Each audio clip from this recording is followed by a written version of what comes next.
With a multiverse of possibilities, superheroes have faced off against all kinds of opposing forces. They have taken on alien invasions, faced doomsday events, their individual nemeses, and many have even taken on their own selves. I don't just mean in a philosophical sense, I mean in a literal physical sense. In the comics, Bizarro is considered to be a character meant to represent the opposite of everything Superman is, despite looking extremely similar to him and with a very similar but somewhat twisted power set. Originally, Bizarro was created by Lex Luthor, but would later be given his very own world that he hailed from in regards to his origin. Supes has fought his dark reflection, Bizarro, in the comics on multiple occasions, even facing him in a Harley Quinn comic at one point in the early 2000s. And now the two have even squared off in the live-action TV series Superman and Lois, where Bizarro is also revealed to have his own alternate Earth that he hails from. Number 9. Jean Grey. Jean had to fight against the darkness within herself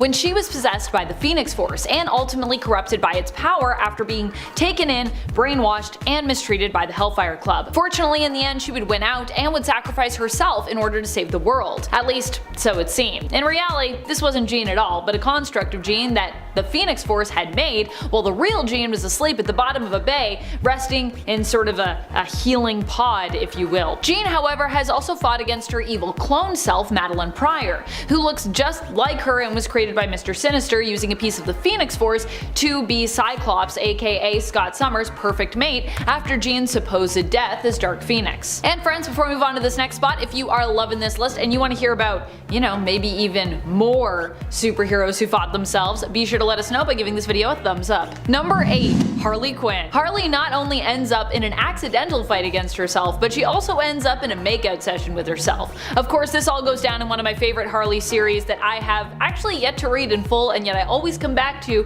for some of the most fun Harley Quinn moments, Harley's Little Black Book. One day I'm going to read this series in its entirety. I'm going to read every single panel, every single page, one day. It's a Harley team-up series, and in issue 4 we see her use Superman's balls. No, really, they're green and red science-y balls that she took from his Fortress of Solitude in the near future that basically allow her to travel back in time to an alternate reality known as DC Bombshells, which centers primarily around the time of World War II. Harley doesn't really directly attempt to attack her DC Bombshells counterpart, but she does get knocked out by the time paradoxicalness of their meeting and is then kidnapped by Bombshells Harls and her team of super gals, as they initially do not trust the Prime Earth Harley. And then later she gets to kiss herself, which I feel like would probably be pretty weird, but also pretty cool if you gotta do something like that. I don't know. Number 7. Wolverine. At the end of X Death's 10 Lives of Wolverine, a Wolverine event that spanned 2 series, X Deaths of Wolverine and X, pronounced actually 10, Lives of Wolverine, Wolverine is forced to fight and defeat himself. However, this version of himself is no longer fully flesh and blood, no longer human, but instead has been fully infected and overtaken by the techno-organic virus which infected him and fully took over his body after Moira McTaggart used Forge's demutinizing gun to remove Wolverine's X gene, thereby negating his healing factor and turning him into a phalanx. At least, the techno Wolverine, not the Prime Wolverine. It sounds weird saying Prime Wolverine, not the main continuity Wolverine. In a final fight in X Deaths of Wolverine issue number 5, Wolverine is forced to put down his techno counterpart, defeating him once and for all with some pretty useful help from Sage, who has reprogrammed the Cerebro Sword to be useful in the fight against fully Phalanx Wolvie, also referred to as Omega Wolverine in the comics, or at least from an editorial standpoint. I don't know if I think they do call him Omega Wolverine, but at the beginning, when they're like, these are all the characters, Omega Wolverine. Number 6. Spider-Man. I mean, when it comes to Spider-Man, he's had to fight himself on more than one occasion. For this list though, we're gonna focus on the time that he fought his clone Ben Reilly. Well, one of the times he fought his clone Ben Reilly. It's happened on more than one occasion actually. This is also the time he accidentally hit MJ, but that's something that never really seems to get remembered in regards to Peter's defining sense of character. I mean, admittedly, Peter did feel really bad for hitting MJ, who was simply trying to prevent him from killing Ben, who he was beyond frustrated with after learning that Ben was the original and that he was the clone. In reality, of course, this wasn't true, but the test results of the lab that they were in had been tampered with thanks to the influence of Norman Osborn, so Hence why Peter was like, what? I'm the clone? And Ben was like, I guess I'm the original?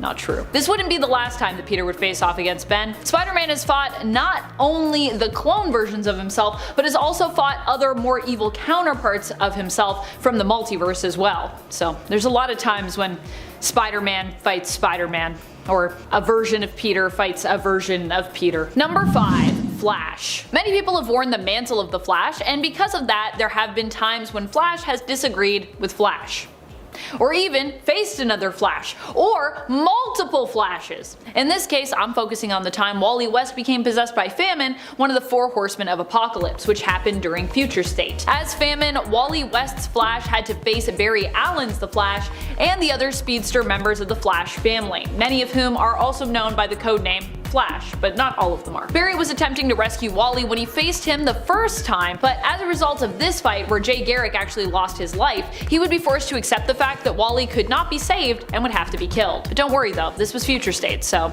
that's like an alternate reality and that's like an alternate future that probably ain't ever gonna happen. Wally gets to have his family back and be happy now, so yay. Number 4. Scott Pilgrim. Well, Scott Pilgrim might not be the most altruistic hero, he is the protagonist of his own story and is a hero in his own right. And he definitely kind of has like superpowers. He can basically punch you into coins, so that's pretty crazy to me. A bit of a flawed and sometimes selfish hero, but that is part of why we love him. I mean, we're all flawed and inherently as people sometimes selfish, or at least self-absorbed. It's kind of what it means to be a human being. So it just makes him more relatable. Scott in his story, whether we're talking the graphic novel or the film, has to face Ramona's 7 evil exes in order to keep dating her. But even after he seems to have succeeded in this quest, defeating the final evil ex, Gideon, he must face another potential evil ex, the embodiment of his old self, everything about Scott that is negative or evil, aka Nega Scott. However, this fight is actually quick and painless in the film, as Scott and Nega Scott just end up talking it out, instead of coming to like actual physical blows in the end. And they even agree to have brunch together and hang out the following week, so it all worked out. Sometimes you fight yourself and you actually end up becoming good friends with yourself. How nice. Number 3. Raven. In a way, when Raven turned dark, she actually had to fight against herself with the help of her friends to save herself. Okay. Sounds more confusing than it is. I mean, it's kind of confusing, but it's not as confusing as it sounds. Raven basically had succumbed to the corruption of her evil consciousness, and because of this was known as Dark Raven for a time in the comics. Back at the New Earth continuity, to just clarify that for you. She crashed Nightwing and Starfire's wedding and implanted what she claimed were evil seeds in Corey when she kissed her, or at least like opened her mouth on top of her mouth. It looks like a kiss to me, so I'm gonna call it a kiss. However, it turned out that the spirit of the good Raven was also implanted in Corey, which would later be Dark Raven's undoing, or if you will, Raven's soul self. Eventually it came down to a fight between Starfire with Raven's good half and Dark Raven. Dark Raven was defeated and Good Raven was born again, being given a golden spirit body. Raven in the Prime Earth continuity has also fought a more direct version of herself, albeit an evil alternate one, and even though this version of Raven claimed that going dark was inevitable, the Prime Earth version refused to accept this to be true and beat her evil self back in order to protect her friends. Love it. Evil Raven's like, you're gonna become evil anyways, deal with it. But Raven's like, nah, I'm gonna pass. I'm gonna not be evil and then I'm gonna beat you. Number 2. Doctor Strange. In the film Doctor Strange in the Multiverse of Madness, Doctor Strange ends up fighting against himself. That's what happens when you start traveling around the multiverse. You're bound to run into an alternate version of you, or a few of them. And either you're gonna become friends with them, you're gonna make out with them, or you're probably gonna fight. Or maybe all of those things. Who knows? Main continuity MCU Steven and designated Earth 838 Christine Palmer end up getting sent through a portal to a dying world where an incursion has seemingly already struck, destroying most of this alternate Earth. However, a decimated alternate Earth Sanctum Sanctorium and its Doctor Strange still remain somewhat intact. This Doctor Strange has been corrupted by the Darkhold though, which main continuity Steven actually kinda needs in order to travel back to his world. So the two are forced to fight it out. But it's not just any fight, it's a classical musical fight created using music done by Danny Elfman that not only pits Strange against Strange, but also pits Beethoven against Bach. What a classical battle. Number 1. Batman. Batman has had to face many different versions of himself. In fact, at one point, he has to face a whole team of evil alternate versions during the events of Death Metal. This is the team of dark multiversal alternate Batmen and women and dinos, who have been brought together by the Batman Who Laughs, one of the most evil versions of the character to have ever existed. Thank goodness Batman also had his fellow heroes and friends there with him, and he also gets the powers of a Black Lantern, because fighting this many dark reflections of himself ends up being a lot of work, even with all the experience that he already has of just facing the darkness within himself. This is that, but like tenfold, and then of course made manifest in multiple separate physical entities. So it's like if you had to fight yourself, but then it was a physical fight, but then it was like a whole team of you that are all evil in different ways. Sounds really hard. I wouldn't want to do that. I guess that's why I'm not Batman. Or am I Batman? You'll never know. At number 10, we have Talon and the Court of Owls. Now, what gives Talon power isn't his might as an individual villain, but the power he has over the Court of Owls, an organization that has posed a serious threat to Batman time and time again. But that doesn't mean that Talon hasn't done damage on Batman single-handedly either. One of the Talons, William Cobb, is actually responsible for killing members of the Wayne family and also for attempting to turn Dick Grayson evil. Once again, his level of brute force is not out of Batman's range, but having this type of influence on Batman's life, both on the streets of Gotham and in his personal life, at least has Talon squeezing onto the end of this list among the other powerful bad guys to come. Alright, at number 9 we have Mr. Freeze. Often dismissed as a campy and relatively harmless villain, Mr. Freeze brings more to the table than Arnold Schwarzenegger's goofy portrayal in Batman and Robin. Mr. Freeze's armor is actually known to be extremely durable, with its newest iteration being strong enough to deflect bullets and protect from explosions. And on top of that, of course, he's got his freeze gun. This unique weapon shoots a blast of ice cold energy that freezes everything in its path, often leaving its targets encased in a tomb of ice. He's also a scientific genius, having designed and built every piece of equipment he wears and every weapon he uses.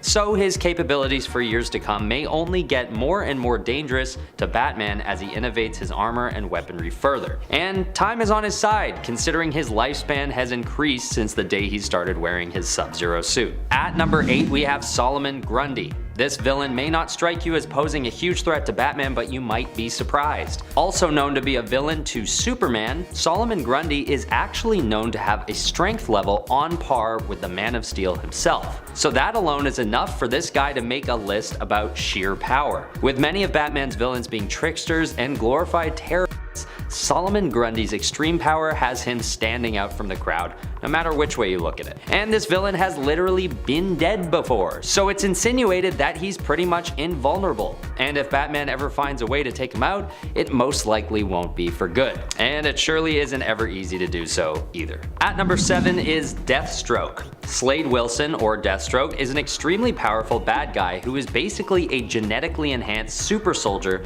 with super durability, speed, strength, everything. Super everything. He is also a skilled tactician and martial artist, making him extremely competent in battle.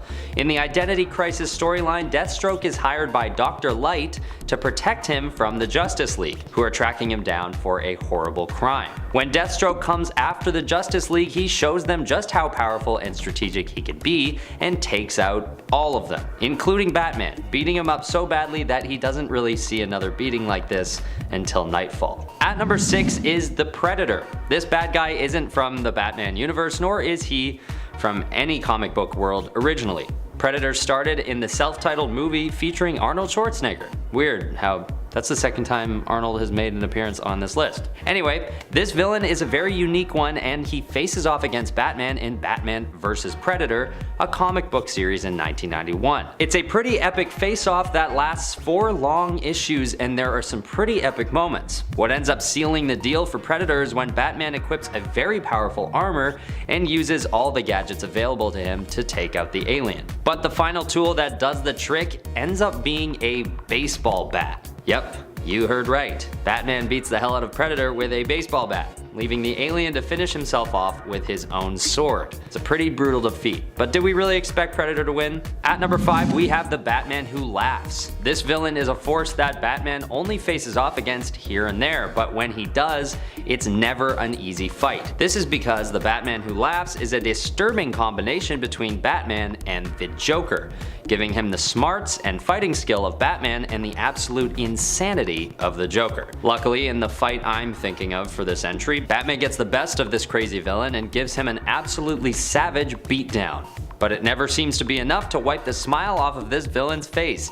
So it's not the most satisfying win for Batman in any case. The Batman who laughs has the power of Dr. Manhattan, as well as the power of every crisis in the history of the world. Don't ask me how this happens, but when it does, the whole of reality shakes in response. At number 4, we have the White Martians. With the same power as Martian Manhunter, these extraterrestrials are nothing to be taken lightly.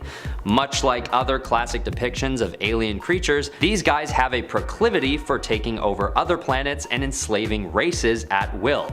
So when they get together and form a team called the HyperClan, the Justice League only finds out about their plans after it's too late, and it's chaos. Basically, the Justice League gets totally overpowered and all the team members are captured, except for Batman. Yes, they think Batman is as good as dead, so they leave him on the battlefield to die alone. But can you guess whether or not that's what happens? Right, Batman comes back with a vengeance and carries out a stealthy mission to take out the Martians one by one and frees his team of heroes before it's too late. But it's a close one. At number 3, we have Ares, the god of war. In Dark Knight's Metal, there are a number of different incarnations of Batman, and all of them are extremely powerful in their own ways. But one that might stand out from the rest is basically Batman wearing the helmet of Ares. Ares, for those of you who don't know, is the god of war in ancient mythology. And just to show how supremely powerful Batman could be, writers decided to put him in a comic with Batman and have Batman face off against him and win. He does get help from Wonder Woman, and it's by no means an easy fight considering Ares is after all the god of frickin' war. But Batman ends up taking his helmet and becoming the new god of war in the process. This sort of turns him into a tyrant, but that's besides the point. Ares is definitely one of Batman's strongest villains he's ever fought. At number 2, we have evil Superman from the Dark Knight storyline. This one we all know. The famed face-off between an evil incarnation of Superman and a well-armored Batman. This event, which eventually inspired the Zack Snyder film Batman vs Superman, chronicles the epic war between the infinitely powerful Kryptonian alien Superman and the mortal Bruce Wayne. What makes this event so impactful and popular is that on paper, there's a huge discrepancy in power between these two. Anyone betting on the outcome of the fight would probably put their money on Superman.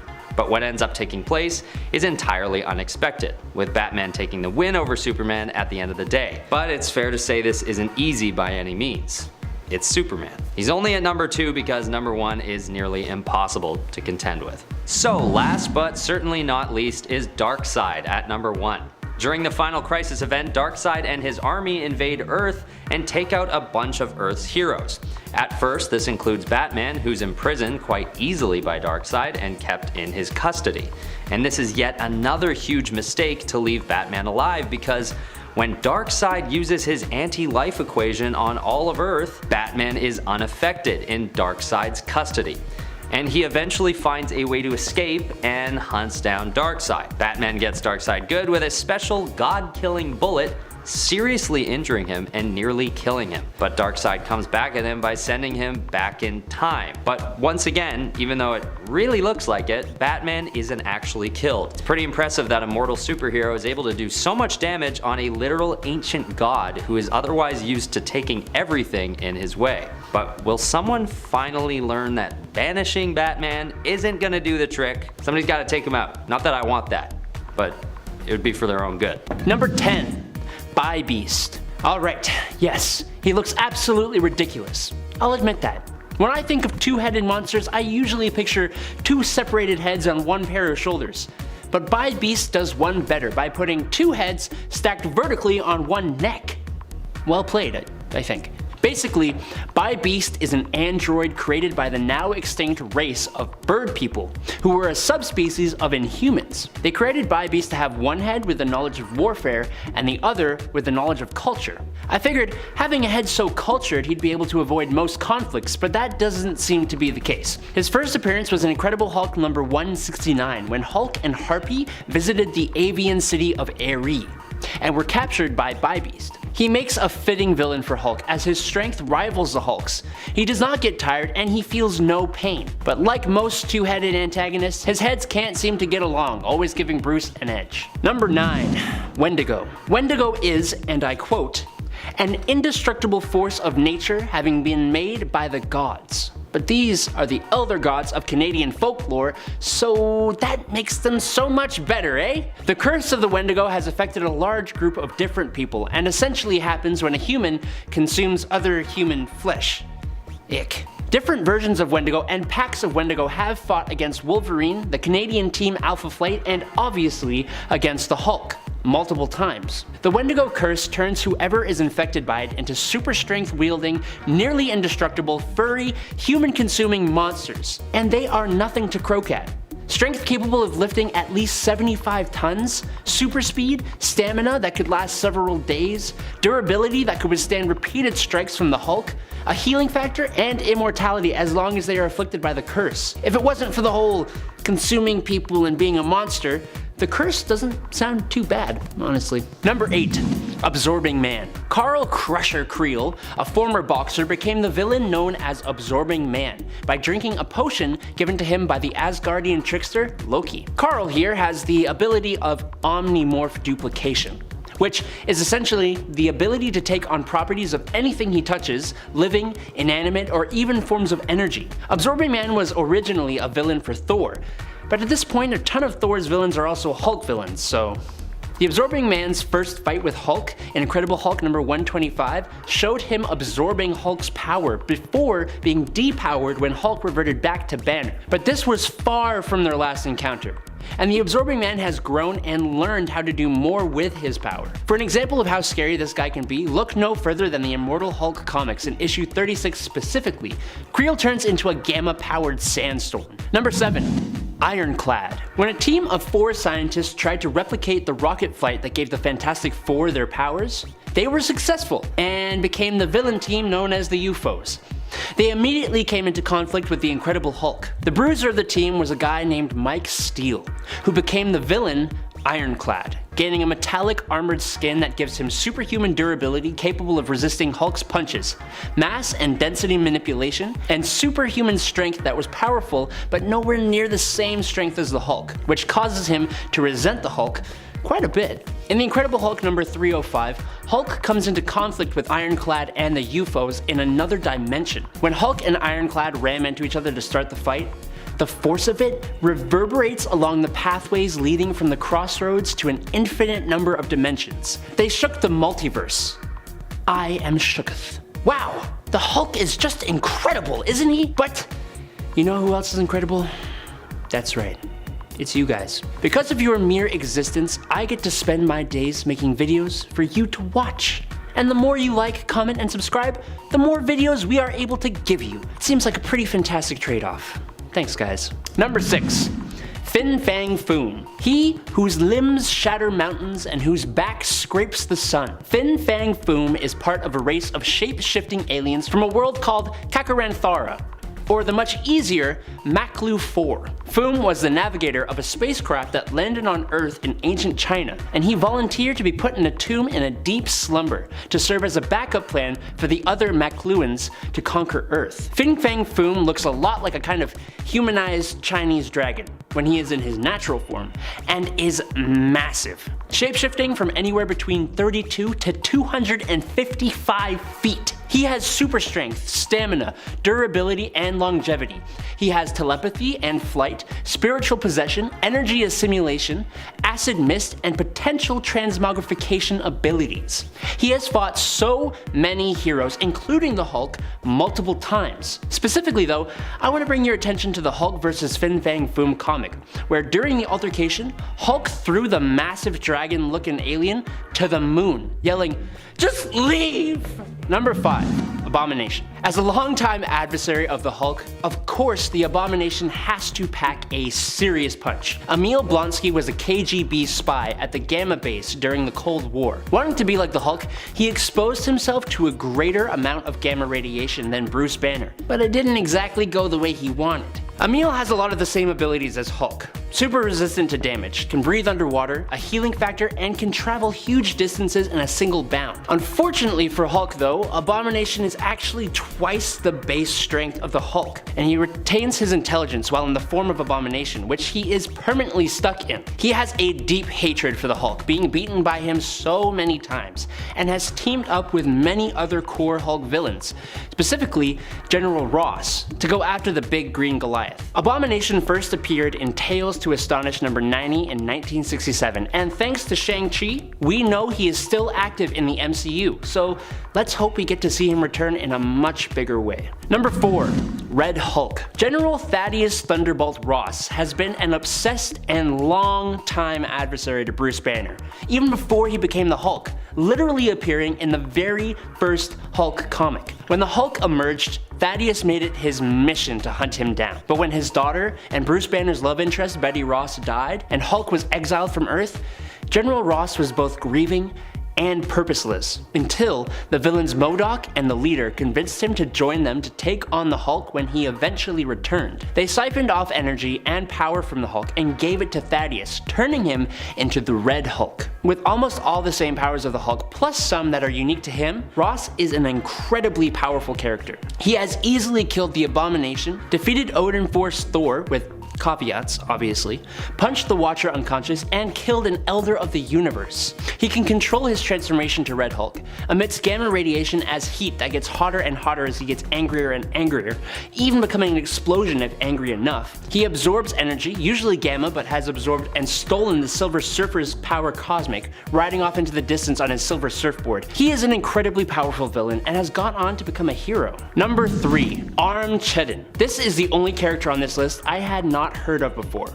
Let me know if it's the same for you, but Armageddon, or Armageddon, is the warlord of the Trojan Empire and is also one of Incredible Hulk's greatest enemies. Armageddon first appears in Incredible Hulk number 413 as the ruler of the Trojan Empire, and has incredible superhuman strength and durability. But he differs from most Hulk villains in that strength isn't his main power. No, Armageddon has the ability to channel and release huge amounts of cosmic energy through his body. Armageddon blames Hulk for the death of his son, Trauma, and when he captures Hulk and forces him to power a machine to revive his son, Hulk overdoes it, and the machine instead completely disintegrates Trauma's body. Yikes, dude. Armageddon sorta not really gets his own back in Incredible Hulk's 632.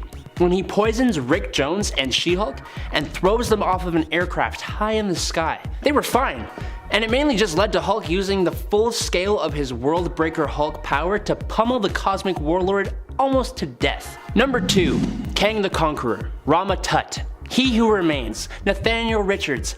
Kang the Conqueror, a big-time Avengers baddie, and our next MCU major villain. Of course, if we're talking about Kang the Conqueror, we're going to be talking about time travel. While these two have done battle while Hulk was in the Avengers, in the Incredible Hulk number 135, Kang kidnaps the Hulk and sends him back to 1917 to take out a guy known as Phantom Eagle, who was supposed to destroy a giant German mortar cannon that could take out one of Bruce Banner's own ancestors, meaning that the Hulk would cease to be and the Avengers never would have formed. I kind of feel like Kang could probably just do this himself, and in more ways than going back to 1917 and destroying a cannon that would destroy an ancestor of the guy who becomes Hulk. But what do I know? I don't know. Instead of taking out Phantom Eagle, the Hulk accidentally takes out the mortar cannon by himself, sending him back to the present and sending Kang to the limbo. A different kind of fight, but a fight nonetheless. Number 1.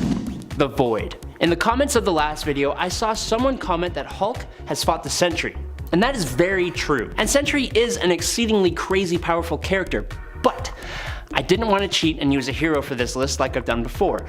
Instead, I looked a little deeper. The Sentry, Robert Reynolds, has an interesting trait to his character called the Void. The Void is Robert's internal, eternal nemesis, a destructive embodiment of all Robert's negative aspects that has the power to destroy the world and even potentially the universe. Now, even in the very first appearance of the Void, the Hulk was there, and they did fight a little, but in the Sentry number 3, the Void shows up separate from the Sentry and it fights the Hulk and breaks every single bone in his body.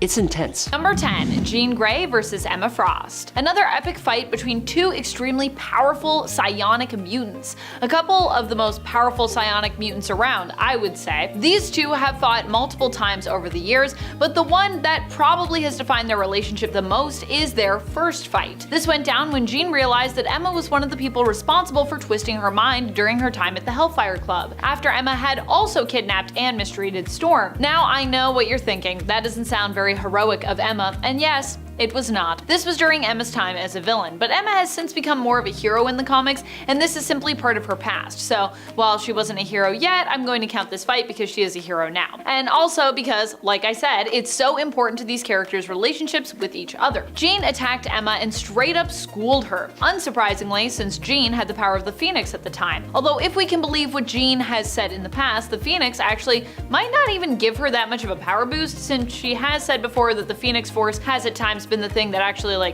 holds her back. Considering that Emma had been integral in hurting Jean so deeply when she was the Black Queen at the Hellfire Club, Jean would always believe that Emma deserved whatever misfortune she got. And after Emma had been so epically defeated by Jean, Emma would always pretty much be afraid of Jean, which also helped to fuel her own hatred towards her. And friends, before we move on to our next spot on this list, if you love what we do here at Top 10 Nerd, be sure to show us you love us by clicking that like button. Number 9. Spider-Man versus Iron Man. Spider-Man and Iron Man are usually on the same side of things, but this isn't always the case. While it's true that Tony has acted as a kind of mentor to Spider-Man at times, both in the comics and in the MCU, it might shock you to hear that there are times when the two have actually come to blows, literal physical blows. Granted, this time that I'm talking about comes from an alternate reality as it happens in a What If comic. Specifically, we're talking about What If Spider-Man Back in Black. In this comic, we explore an alternate reality where it is MJ, not Aunt May, whose life is threatened in the story. And instead of it just being threatened, she actually ends up being killed. Peter, in response, goes even darker than he does in the original version of this story, ruthlessly attacking Iron Man as well as Kingpin. In this case, he blames Iron Man for the whole incident happening, as it was Iron Man who convinced Spider-Man to publicly unmask, putting his family's safety at risk, which honestly kind of makes sense to me, I gotta say. Peter exposes a weakness in Iron Man's armor and uses this to handily defeat them in their fight, although Iron Man later recovers and returns to personally oversee Peter's arrest. Number 8. Rogue versus Miss Marvel. A feud as old as time, some might say, or almost as old as time. If we're talking about the initial superhero fight, we have to go all the way back to the 1970s. In Miss Marvel issue number 18, it's established that Mystique has beef with Miss Marvel, the superhero moniker that Carol Danvers used at that time. She also had a very different look at the time than most people are used to when it comes to the Miss Marvel name. We wouldn't learn why exactly Mystique had it out for Miss Marvel until much later, but her promise that Miss Marvel would learn that Raven Darkholme is not a woman to be trifled with would be delivered on in 1981 in Avengers Annual issue number 10, when we saw Carol as Miss Marvel handily defeated and unceremoniously dumped into the river. A preliminary psi scan on her subconscious mind, performed by Professor X, would reveal that her assailant at the time had been none other than the mutant Rogue. So it begins. Number 7. Batman vs. Superman. Batman and Superman have fought on a few different occasions, but one of the most iconic fights between the two, for me actually, comes from Injustice. There are a few great ones to pick from when it comes to Injustice, to be honest, and Superman vs. Batman, but the one I'm going to focus on here is from Injustice Gods Among Us Year 5, issue number 25. Here, Batman basically accuses Superman of using the villain Victor Zsasz for his own means because, well, he knew Victor Zsasz was disposable. Damian wants to kill Zsasz, but Batman still attests that they should never kill, and that Damian should actually know better. When Superman shows up to question Batman's morals, Batman pops a green pill, which allows him to deck it out with Superman on an even playing field. And what's better, he wins in the superpowered fight. As he holds a beaten Superman in a chokehold, he asks Damian if this is what he wants, if he wants Batman to take Superman out permanently. What a cliffhanger to end on, too. Number 6. Superman vs. Spider-Man. Sounds like something I just made up, but this one actually did happen in the comics. You can check it out in Superman vs. The Amazing Spider-Man, headlined as The Battle of the Century, which was a crossover published between DC and Marvel in tandem. I miss the crossover days. The two end up in a fight thanks to the machinations of both Dr. Octopus and Lex Luthor, who are of course working together in this comic. They end up making it appear as though Superman kidnapped Mary Jane and Lois, and Spider-Man and Supes quickly come to blows. In the end, it's shown that Spider-Man can't cope with Superman's invulnerability, and he caves and agrees to talk out what he saw. In the end, the two realize that they've both been duped, and of course, team up to save MJ and Lois and take down the bad guys. Like so many crossover fights, it starts as a fight, but it ends as a team up. Number 5, She-Hulk versus Hulk. These two have fought on a few occasions. One such occasion was when She-Hulk attempted to defeat Hulk during World War Hulk. She at first made an attempt to talk him down, and when that didn't work, the two ended up fighting, of course. However, while She-Hulk has stood a better chance a few times against various Hulks in the past, against the Hulk during World War Hulk, she pretty much had, well, no chance. While she still packed enough force behind her punches to level mountains, Hulk just basically shrugged them off because, yeah, he was that angry. Number 4, Blue Marvel versus the Hulk. This one technically wasn't the Hulk as in main continuity Earth 616 Hulk, so he may have not been as strong as we know him to be, but it still counts. Blue Marvel fought the Ultimate Universe version of the Hulk in Ultimates 2 issue number 100. This took place after Earth 1610, the Ultimate Universe, had died, and Hulk was one of the few surviving heroes. And I use that term a bit loosely here, from that universe. He challenged the heroes from Earth 616 in a fight, and Blue Marvel was only happy to oblige. It's over quickly in one single panel. Hulk starts off the fight by saying that he is hungry and he wants meat. Oh yeah, did I mention that this version of the Hulk likes to eat people? Because he does that. Hulk says he gets what he wants because he is alpha and the strongest there is, but Blue Marvel responds by saying he'd dispute Hulk's claim as strongest before one punching him into defeat. Number 3, Wonder Woman versus Superman. When I think of Wonder Woman versus Superman, the first thought that comes to my mind is always Wonder Woman Dead Earth. It's just such a stunning,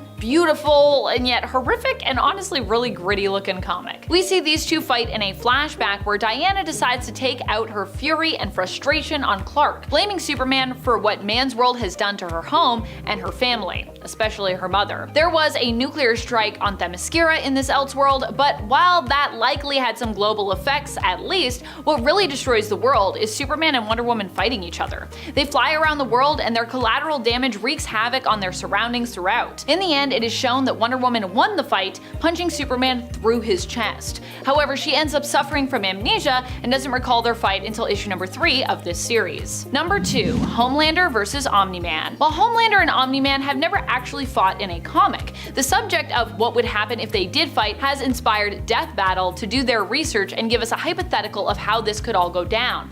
And the fact that both are set to appear in Mortal Kombat number 1 in the first combat pack has also got people talking about who would win. Personally, based on how smooth it is to play Omni-Man, which I did recently on my own channel, I have to say my money would be on him taking the cake. And even then, just from a hypothetical standpoint. Viltrumites are tough, and Omni-Man has proven himself to be one of the toughest among them. But you can check out the Death Battle vid if you want to see what the data says, at least in terms of Death Battle. And you can check out MK1 if you want to see who will come out on top in your own matches. Number 1, Thor versus Hulk. Thor and Hulk have fought many times throughout the years. I think some of their most iconic fights though have actually happened in recent years, namely I would say in Immortal Hulk. Here Hulk proved himself as the strongest there is against Thor in their first fight, knocking out his teeth and cracking his head with one punch as Devil Hulk, and in their rematch nearly killing Thor. Number 10, Venom vs. Sandman. In Peter Parker's Spider-Man Volume 1, number 16, Sandman took to reforming the Sinister Six to go after Spider-Man. Now one of those six was Eddie Brock, aka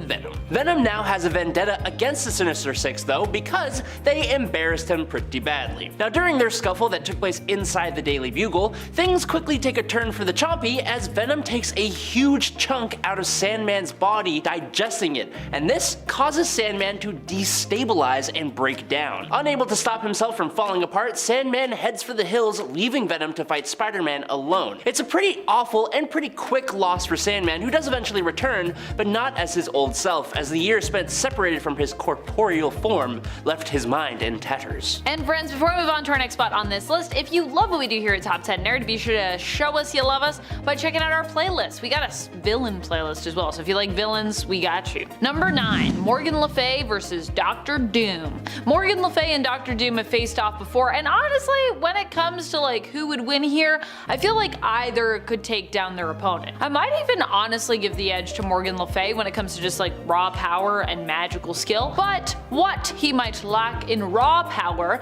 Doom certainly makes up for in ingenuity. Le Fay's mistake was going to attack Doom in his own time, because she is from the past. Using the time cube he then acquired, he was able to use this fact against her to defeat her, sending her on a one-way ticket home to the Middle Ages. Sort of. I mean, she would actually have to like fight her way back to her time too. It's pretty wild. In fact, Doom actually could have even probably destroyed her here, but he either chose not to because perhaps a part of him still, I don't know, had romantic feelings for her, or because she herself was tied to him through time, so doing so would maybe cause him to be harmed or something like that. Number 8, Joker versus Red Skull. Now look, the Joker is a maniac, an absolutely insane criminal lunatic, but hey, he is an American criminal lunatic, which means dealing with someone with the past of the Red Skull is an absolute no-no for him. Yes, these two villains teamed up together in the Batman and Captain America team-up special back when DC and Marvel actually got along with each other. Now naturally, these heroes' two greatest villains team up to take them on, but I guess it turns out that even the Joker is above the morals of a World War II era war criminal. The Red Skull hires the Joker to steal an atomic doomsday device, which the Clown Prince of Crime totally agrees to do, until he sees Red Skull waltz out with a certain symbol front and center on his outfit, indicating his involvement in World War II,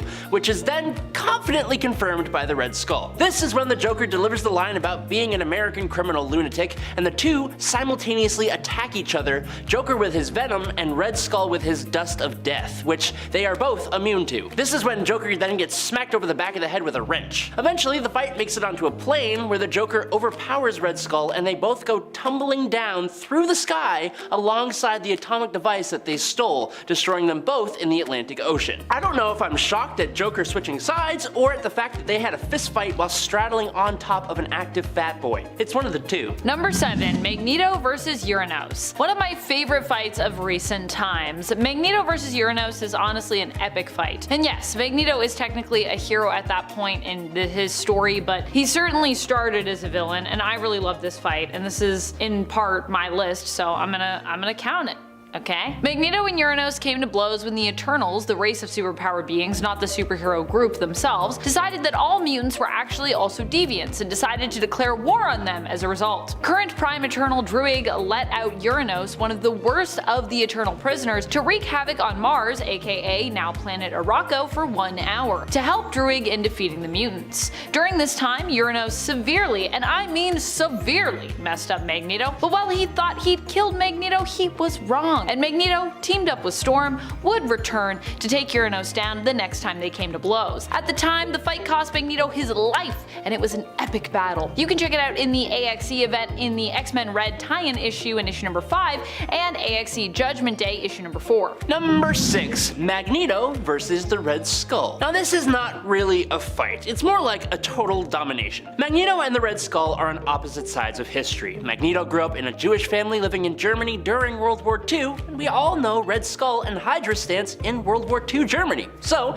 it's safe to say that these two villains will almost never get along. But in Acts of Vengeance from 1989, Magneto and Red Skull were actually temporarily united. But it's really important to note that Magneto was unsure whether this was the Red Skull that aided Germany in the mass wipeout of his people. So Magneto confronted Red Skull, and Red Skull confirmed that he was indeed the original. And just like that, it didn't take much for Magneto, the master of magnetism, to overpower the Skull. But unlike what you might think, Magneto does not take his life. Instead, the Red Skull wakes up in a pitch black bunker with Magneto turning a flashlight on him as he monologues at him about how ending his life would just make Magneto no better than a common killer, no better than Red Skull. And then he reminds him how he is much better than Red Skull. Magneto explains Skull's new situation: solitary confinement in a stripped down fallout shelter 20 feet underground with no ladder to the escape hatch, 10 gallons of water he is going to have to conserve, and Magneto rips out Skull's homing transmitters. He gives him no food, no light, just water and air, and he leaves him to wish that Magneto had just ended his life.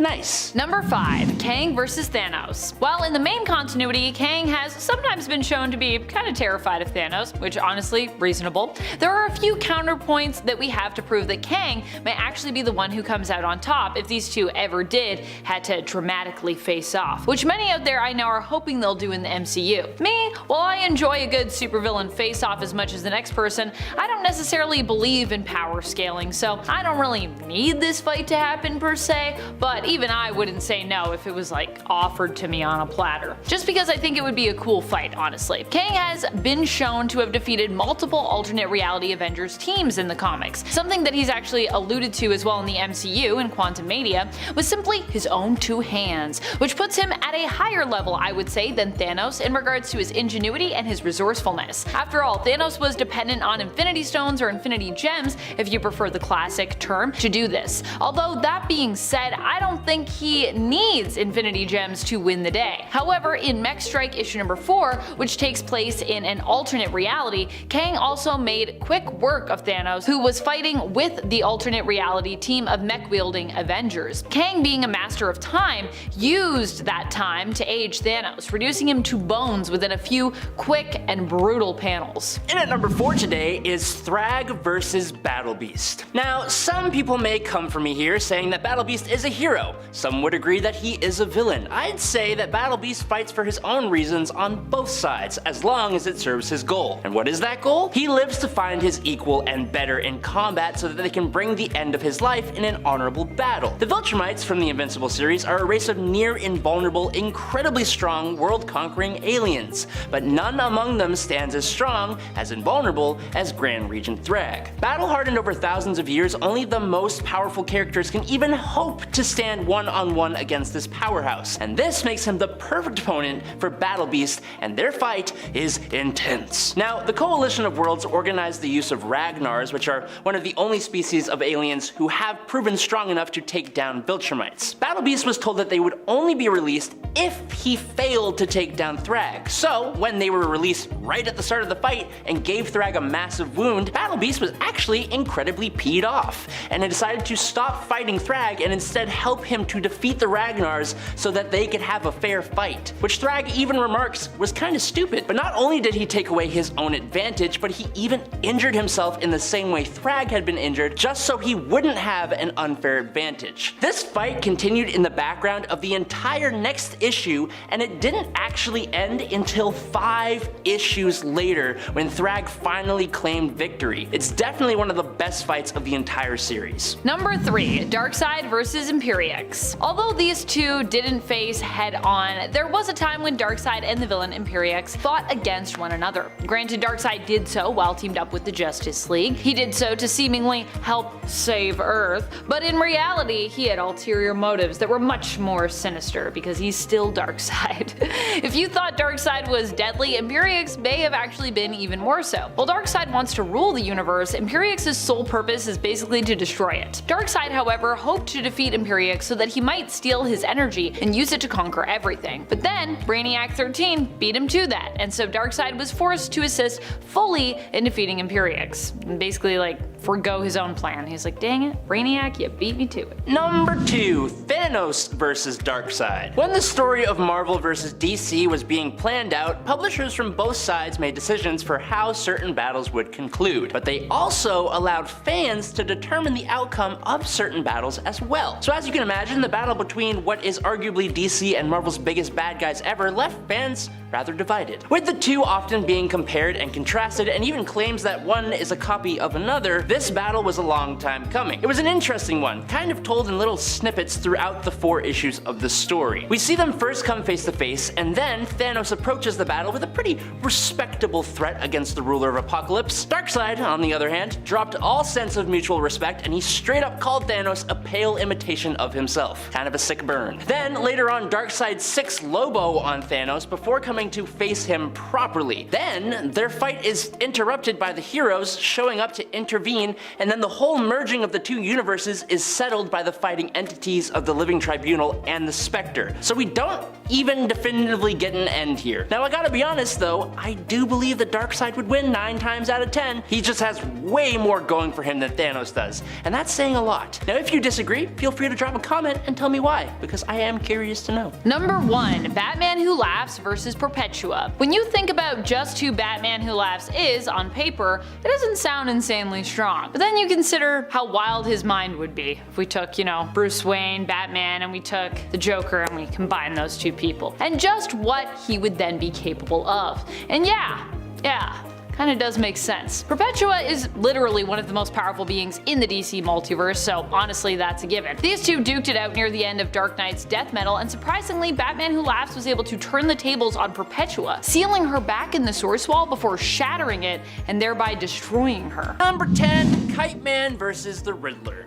Okay, I'm a sucker for an underdog. In Batman Volume 3, there was the war of jokes and riddles between the Joker and the Riddler, each fueled by their desire to take Batman's life. Each of these lunatics had gathered up a group of villains to their side, and they caused a hell of a lot of damage to Gotham and its people in their war. One person caught in the crossfire would be Charles Brown. Charles became a mole for Batman in Joker's army, and when Riddler found out, he brought Charles's son to an end. Charles became Kite Man and joined up with the Joker to get revenge. With Batman's help, Riddler takes down Joker's army one by one, leaving only Kite Man, who is forced to switch sides. In the final climactic battle though, Kite Man helps Batman and Riddler's army infiltrate the Joker's holdout, and when the battle is won and the villains turn on Batman, Kite Man had a backup plan that allowed him to almost single-handedly incapacitate 8 of the biggest bad guys in Batman's rogues gallery, helping Batman save the day. Never underestimate Kite Man.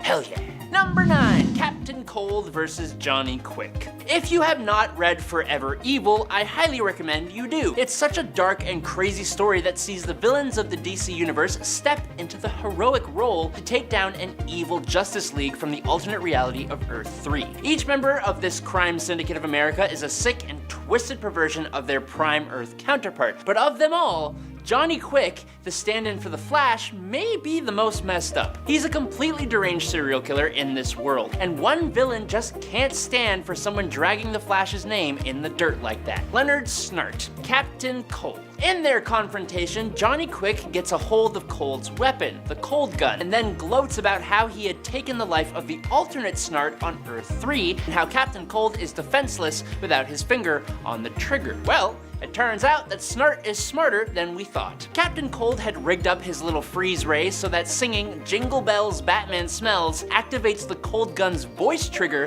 which is exactly what happens, completely freezing Johnny Quick's leg, which is when Captain Cold takes his big old right boot heel and completely shatters it. Have fun accessing the Speed Force now, you psycho. Number 8, Deadpool versus Bullseye. Reading through issue 11 of the 2008 volume of Deadpool just made me remember why I love Deadpool. Not that I forgot or anything, but man, he's just nuts, which makes it so good when the foe he faces is almost just as bonkers. This time it's Hawkeye, but not actually Hawkeye. It's actually Bullseye dressed up as Hawkeye because this happened during Dark Reign. That's a long story all on its own, and maybe we should attempt to explain that at some point, but for now though, Bullseye/Hawkeye has been contracted to take down Deadpool. In the last issue, he managed to get an arrow right through Mr. Pool's noggin, so in this issue, Deadpool takes it out and his brain is still like half regenerated as he tries to take on Bullseye at this meat farm. Listening to his half-formed brain, he takes cover into a meat locker and decides his best course of action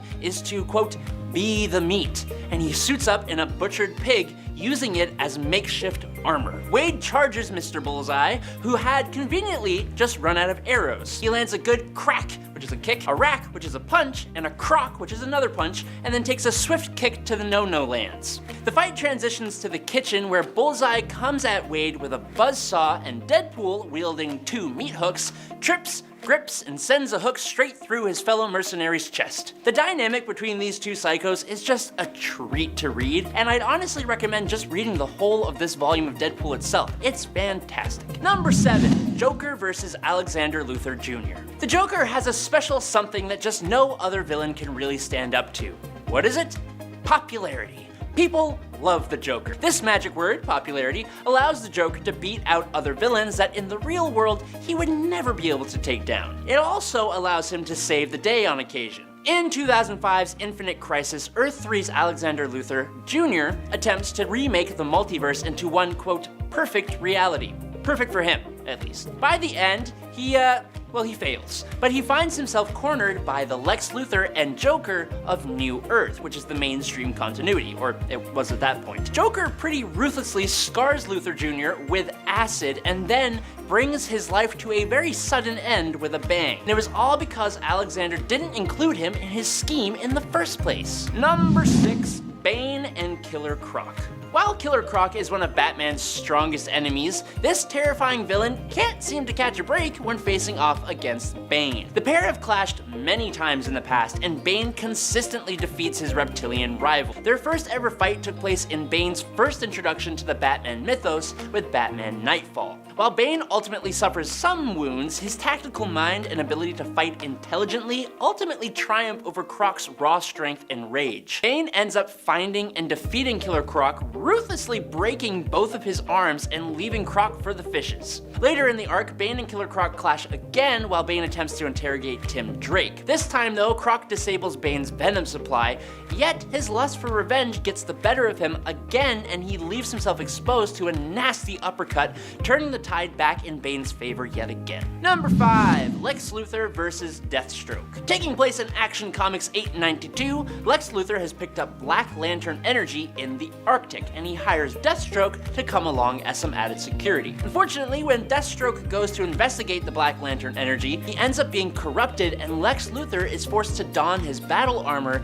and hold off Deathstroke as long as possible. Now, even though Luthor's strength is greater with his suit on, Deathstroke is a combat genius and he's fast as hell. This fight is actually pretty awesome and somewhat close, with Deathstroke being able to get Lex with more than a few good hits, and thanks to the Black Lantern energy affecting Lex as well, Deathstroke very nearly takes Lex's life, only to be brought back to his senses at the very last minute. Luckily, it only results in an understandable pay cut for Deathstroke. Number 4, Magneto beating Apocalypse. Magneto and Apocalypse are two incredibly powerful mutant villains with frighteningly similar goals, and yet we never really fully see them properly team up. But we also rarely ever see them fight each other either, except in the Age of Apocalypse reality. In this world, the Mutant Legion had gone back in time in an attempt to bring an end to Magneto, but inadvertently brought an end to Professor Xavier instead, which led to a completely different timeline where Magneto forms and leads the X-Men, and the Mutant Apocalypse has almost completely taken over the whole world. This all came to a head in X-Men Omega. Now, on paper, while Magneto is powerful with a capital P, when compared to Apocalypse, he should be a walk in the park for the second mutant to ever exist. And their fight, going on simultaneously with about 3 or 4 other little skirmishes, is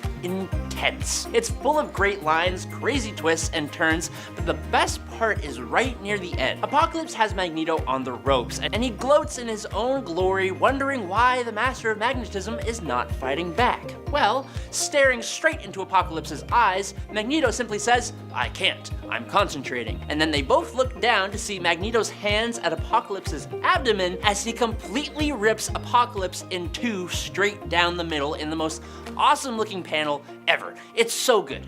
Mwah, Gabella. Number 3, Darkseid versus Doomsday. The two strongest foes Superman has ever faced are almost definitely Darkseid and Doomsday, and when they end up fighting each other, it was absolutely nuts. In Superman/Doomsday, Hunter/Prey #1, Doomsday attacks Apocalypse after returning to life. Now, once Desaad warns his master that Doomsday is demolishing the world, Darkseid decides to take matters into his own hands, and unceremoniously receives a seriously humiliating beating. Darkseid blasts Doomsday with an Omega Beam, and it does pretty much nothing. Doomsday then delivers a series of massive blows that make quick work of the tyrant. The fact that Doomsday is basically a mindless killing machine means that Darkseid's manipulative fear tactics don't do diddly squat against Doomsday whatsoever. It's so bad that in the following issues, when Superman makes his way to Apocalypse with other DC heroes and attempts to defeat Doomsday once and for all, Darkseid, licking his wounds, actually agrees to help the Man of Steel stop the Beast, with the collected group leaving Doomsday all the way at the end of time to finally defeat him. And in at number 2 today is God King Doom versus Thanos. Okay, to be perfectly frank, this is not a fight.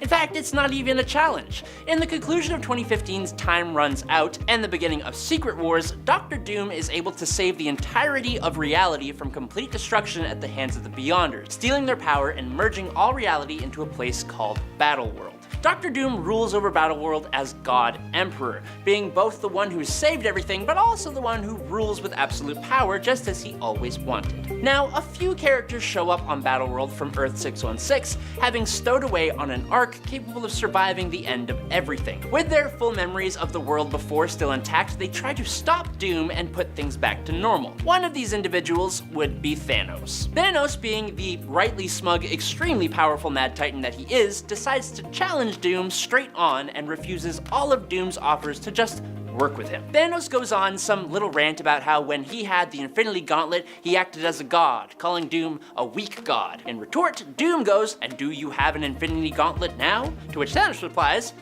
I do not, but I remain Thanos the Great Tyrant, and for you, that will be enough. Then, in one quick move, Doom simply plunges his hand into Thanos' chest, grabs a hold of his spine, and turns his body to ash as he says, "That appears untrue," leaving one of the most amazing comic book panels I have ever seen in my entire life. It's so cool.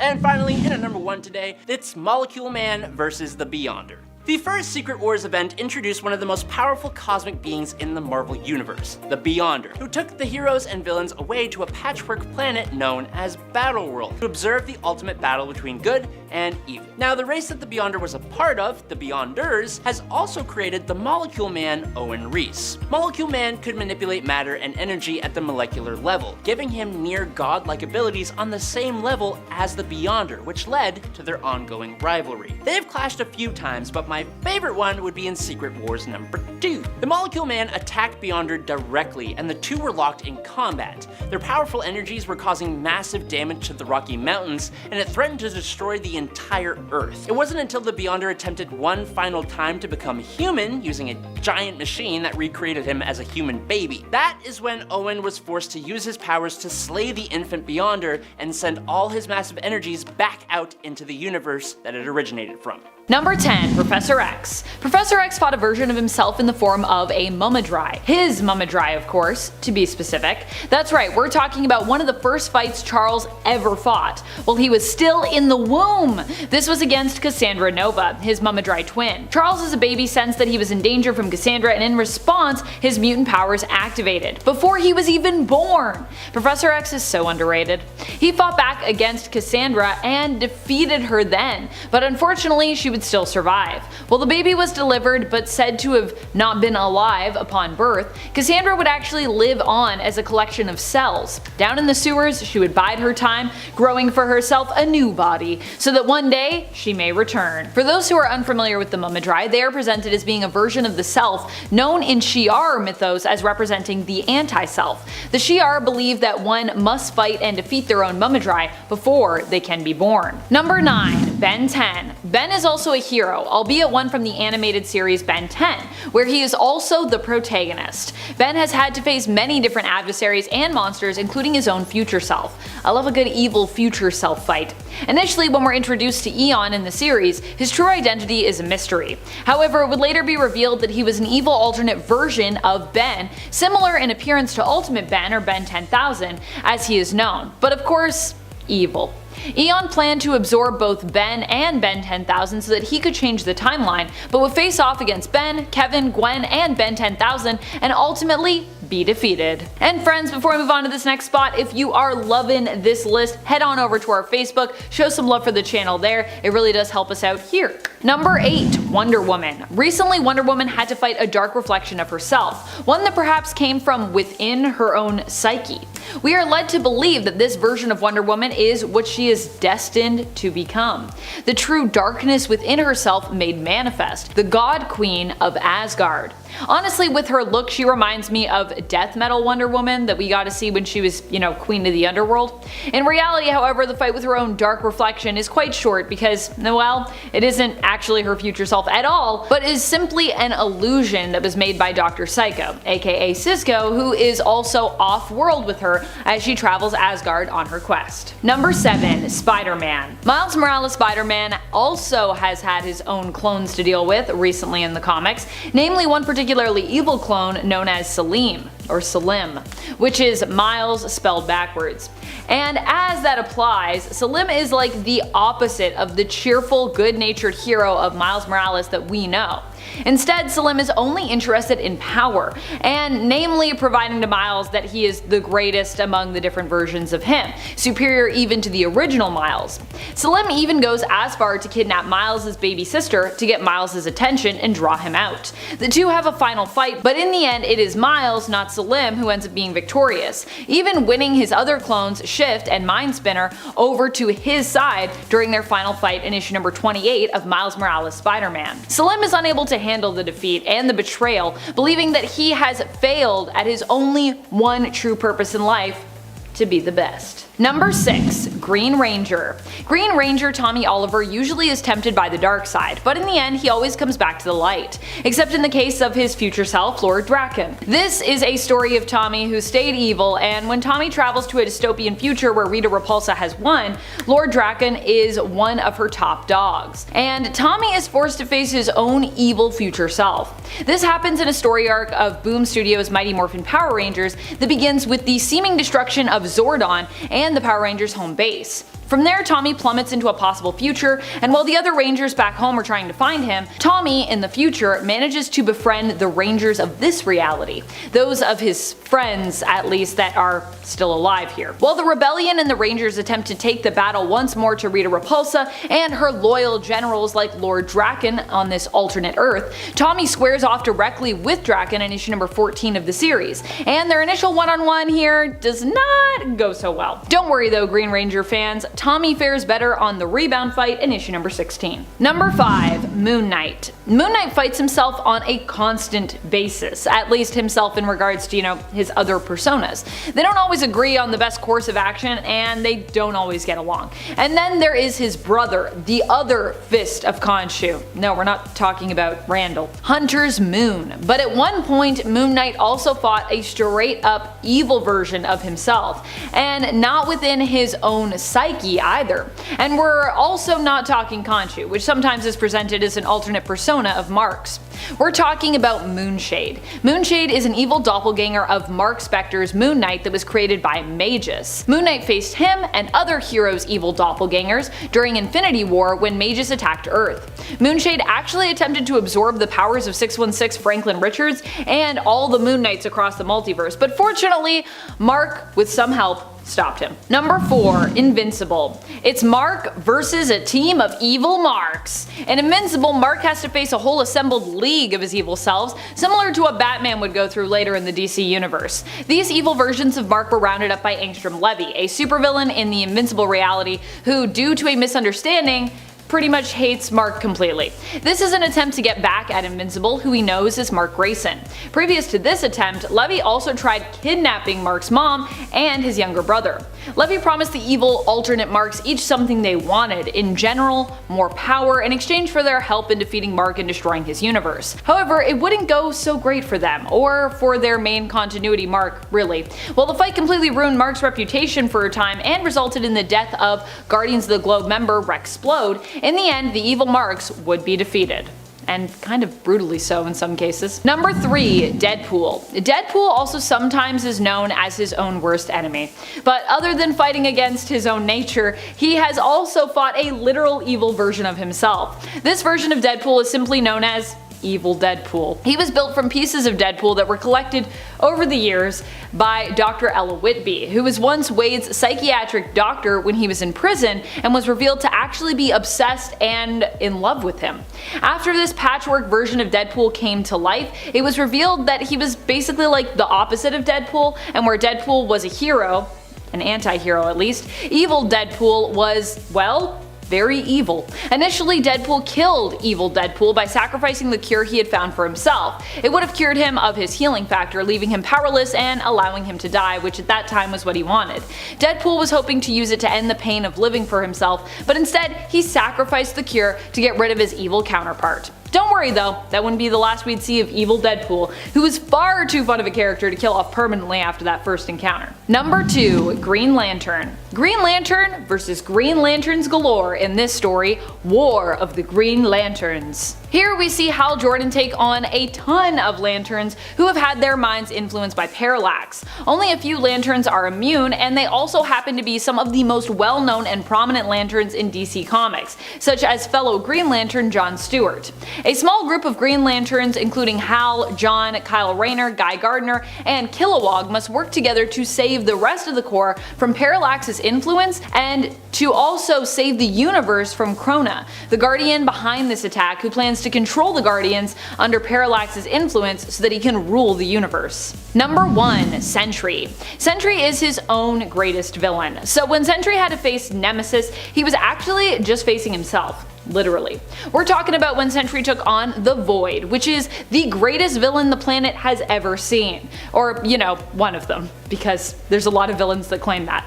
And also happens to be the other dark persona residing in Robert Reynolds. Without the Void, the Sentry cannot exist. At least, that is what Bob was made to believe. Well, initially it was thought that the world was made to forget about the Sentry in order to protect the Earth from the Void, which also kinda like came as a package deal with him. It was later revealed that the idea of the Void was actually placed into Reynolds' mind by none other than Mastermind, who also made the world forget about the Sentry. The Void likely only manifested because Mastermind made Bob believe that should the Sentry ever return, the devil would also appear and attack the world. Hence the manifestation of the Void. While Sentry battled the Void on many occasions, there are times that the Void has acted as a hero when the Sentry refused to be active at all in using his powers.